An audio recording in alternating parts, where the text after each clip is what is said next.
اللہ کے نام سے جو سراسر رحمت ہے، جس کی شفقت ابدی ہے۔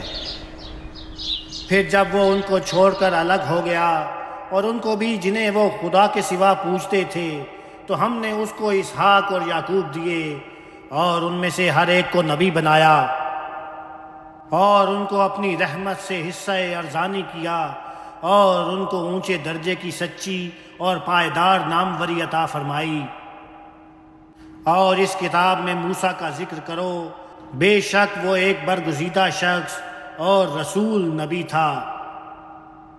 ہم نے اس کو طور کے مقدس کنارے سے آواز دی اور اس کو اپنے قریب بلایا۔ ہم مجھ سے کچھ راز کی باتیں کر رہے تھے اور اپنی عنایت سے اس کے بھائی ہارون کو ہم نے نبی بنا کر اسے مددگار کے طور پر دے دیا۔ اور اس کتاب میں اسماعیل کا ذکر کرو، بے شک وہ وعدے کا سچا اور رسول نبی تھا۔ وہ اپنے لوگوں کو نماز اور زکوٰۃ کی تلقین کرتا تھا اور اپنے رب کے نزدیک ایک پسندیدہ انسان تھا۔ اور اس کتاب میں ادریس کا ذکر کرو، اس میں شبہ نہیں کہ وہ بھی راست باز اور نبی تھا۔ اور ہم نے ابراہیم کی طرح اس کو بھی اونچے مرتبے تک پہنچایا تھا۔ یہ پیغمبر ہیں جن پر اللہ نے اپنا فضل فرمایا، آدم کی اولاد میں سے اور ان لوگوں کی نسل سے جنہیں ہم نے نوح کے ساتھ کشتی پر سوار کیا تھا، اور ابراہیم اور اسرائیل کی نسل سے، اور ان لوگوں میں سے جن کو ہم نے ہدایت بخشی اور برگزیدہ کیا تھا، اور ان کو جب خدائے رحمان کی آیتیں سنائی جاتی تھیں تو سجدے میں گر پڑتے اور روتے جاتے تھے۔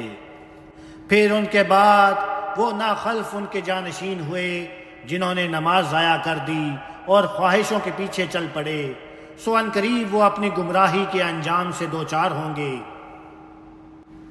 البتہ جو توبہ کر لیں اور ایمان لائیں اور نیک عمل کریں تو یہی لوگ ہیں جو جنت میں داخل ہوں گے اور ان کی ذرا برابر حق تلفی نہ ہوگی۔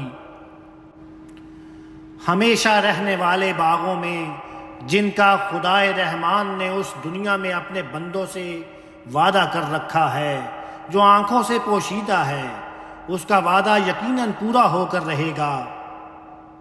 وہ اس میں کوئی بیہودہ بات نہ سنیں گے، ان کے لیے وہاں سلام ہی سلام ہوگا، ان کا رزق صبح و شام اس میں مہیا ہوگا۔ یہ وہ جنت ہے جس کا وارث ہم اپنے بندوں میں سے ان کو بنائیں گے جو خدا سے ڈرنے والے ہوں گے۔ ہم کو معلوم ہے اے محمد تم ہمارے لیے منتظر رہتے ہو، لیکن ہمارا معاملہ یہ ہے کہ ہم تمہارے پروردگار کے حکم ہی سے اترتے ہیں۔ ہمارے آگے اور پیچھے جو کچھ ہے سب اسی کے اختیار میں ہے، اور وہ بھی جو اس کے درمیان ہے۔ تم مطمئن رہو، تمہارا پروردگار کسی چیز کو بھولنے والا نہیں ہے۔ وہ زمین اور آسمانوں اور ان کے درمیان کی ہر چیز کا مالک ہے، سو اسی کی بندگی کرو اور اس کی بندگی پر جمے رہو۔ کیا تمہارے علم میں اس جیسا کوئی اور بھی ہے؟ انسان کہتا ہے کیا جب میں مر جاؤں گا تو پھر زندہ کر کے نکالا جاؤں گا؟ کیا انسان کو یاد نہیں آتا کہ ہم اس سے پہلے اس کو پیدا کر چکے ہیں جبکہ وہ کچھ بھی نہیں تھا؟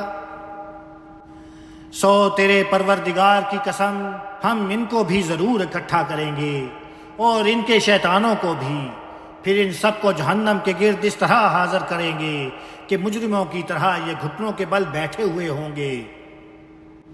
پھر ہر گروہ میں سے ہم ان لوگوں کو چھانٹ کر الگ کر دیں گے جو خدائے رحمان کے مقابل میں سب سے زیادہ سرکشی کرنے والے بنے رہے۔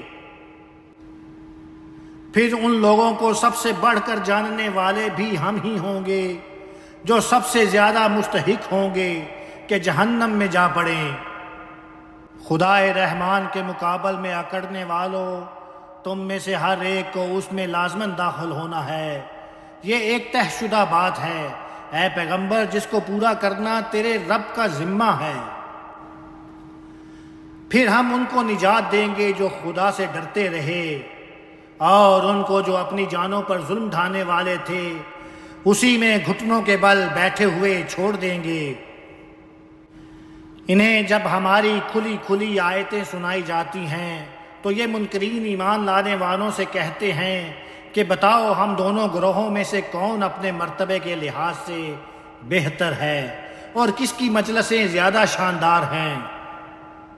ان سے پہلے ہم نے کتنی ہی قومیں ہلاک کر چھوڑی ہیں جو ساز و سامان اور ظاہری شان و شوکت میں ان سے کہیں بڑی ہوئی تھیں۔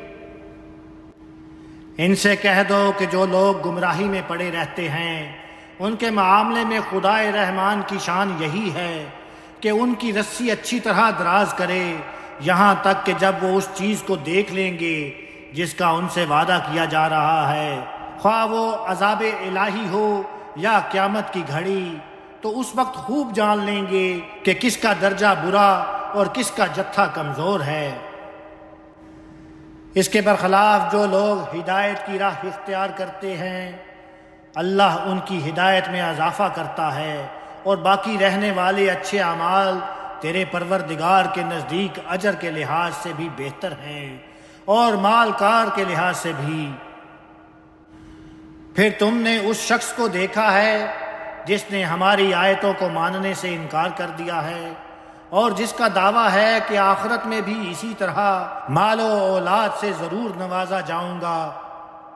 کیا اس نے غیب میں جھانک کر دیکھا ہے یا خدائے رحمان سے کوئی عہد لے لیا ہے؟ ہرگز نہیں، وہ جو کچھ کہتا ہے اسے ہم لکھ رکھیں گے اور اس کے اس ادا کے باعث اس کے حق میں عذاب بڑھاتے چلے جائیں گے، اور وہ جن چیزوں کا مدعی ہے اس کے وارث ہم ہو جائیں گے اور وہ ہمارے سامنے اکیلا حاضر ہوگا۔ ان لوگوں نے اللہ کے سوا معبود بنا رکھے ہیں تاکہ وہ ان کے پشت پناہ ہوں، ہرگز نہیں، وہاں کوئی پشت پناہ نہ ہوگا۔ وہ سب ان کی عبادت کا انکار کر دیں گے اور الٹے ان کے خلاف بن جائیں گے۔ تم نے دیکھا نہیں کہ ان منکروں پر ہم نے شیطانوں کو چھوڑ دیا ہے، وہ انہیں خوب خوب اکسا رہے ہیں، سو ان کے خلاف فیصلے کے لیے جلدی نہ کرو، ہم تو بس ان کی گنتی پوری کر رہے ہیں۔ انہیں یاد دلاؤ جس دن ہم پرہیزگاروں کو خدائے رحمان کی طرف مہمان بنا کر اکٹھا کر لائیں گے اور مجرموں کو ہانک کر جہنم کے گھاٹ پر پہنچائیں گے۔ اس دن انہیں کوئی سفارش لانے کا اختیار نہ ہوگا مگر جس نے خدائے رحمان سے کوئی عہد لے رکھا ہو۔ کہتے ہیں کہ خدائے رحمان نے اولاد بنا رکھی ہے، یہ تم نے بڑی ہی سنگین بات کہی ہے۔ قریب ہے کہ اس سے آسمان پھٹ پڑیں، زمین شک ہو جائے اور پہاڑ ڈھہ کر گر پڑیں کہ لوگوں نے خدائے رحمان کی طرف اولاد کی نسبت کی ہے۔ رحمان کو شایع نہیں کہ وہ کسی کو اولاد بنائے۔ زمین اور آسمانوں میں جو بھی ہیں سب رحمان کے حضور بندوں ہی کی حیثیت سے پیش ہونے والے ہیں۔ وہ ان کا احاطہ کیے ہوئے ہے اور اس نے انہیں اچھی طرح گن رکھا ہے۔ ان میں سے ہر ایک قیامت کے دن ان کے سامنے اکیلا حاضر ہوگا، البتہ جو لوگ ایمان لائے اور انہوں نے نیک عمل کیے ہیں ان قریب خدائے رحمان ان کے لیے اپنے حضور میں مہر و محبت کی فضا پیدا کر دے گا۔ سو اے پیغمبر، ہم نے اس قرآن کو تمہاری زبان میں اس لیے سہل اور موضوع بنا دیا ہے کہ تم ان لوگوں کو اس کے ذریعے سے بشارت دو جو خدا سے ڈرنے والے ہیں، اور ان ہٹ دھرم لوگوں کو اس کے ذریعے سے خبردار کر دو۔